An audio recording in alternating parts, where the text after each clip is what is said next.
According to FBI numbers, U.S. police have confiscated more assets from American citizens than criminals actually stole.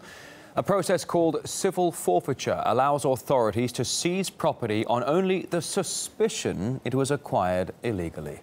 Between 1989 and 2010, U.S. attorneys seized goods from civilians estimated to be worth almost $13 billion. But the rate, as you can see, it does grow every year. RT's Igor Piskunov reports from New York. That's not German, is it? Well, I'm seizing it. This is no robbery and no joke. You may get away with the cashier's checks and stuff, but you ain't getting the cash. This is civil forfeiture. Legislation which makes it absolutely legal for the police to seize property on the mere suspicion it was involved in illegal activity, without a court order, a charge, or even the arrest of the owner. No matter how outrageous this may sound. You don't need to be charged with a crime because it's not you that's on trial, it's your stuff. Initially, forfeiture was a way to cripple large-scale criminal enterprises by diverting their resources. It is fair to say that it's now gone way beyond the original plan.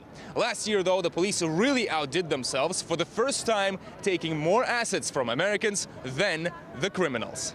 According to the FBI, last year the total amount of stolen goods was worth an estimated $4 billion, while the amount of seized property by the police ballooned to a whopping $4.5 billion.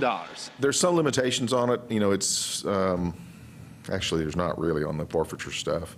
We just usually base it on something that would be nice to have, that we can't get in the budget, for instance. It's kind of like pennies from heaven, you know, it gets you a toy or something that you need, is the way we typically look at it. Sounds like easy money. Well, it's not easy at all to get it back. Often the cost of hiring a lawyer is higher than the confiscated sum. Without question, when the police benefit from charging or arresting somebody, they directly benefit.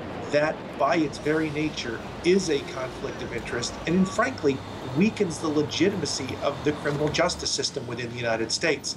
And that's something that absolutely has to change. And it needs to change with state legislatures, and it needs to change with the federal legislature as well. The funds raised from forfeiture are distributed throughout the police system and are used to purchase equipment and even pay salaries. It appears often out of the pockets of innocent Americans. Igor Piskunov, RT, reporting from New York.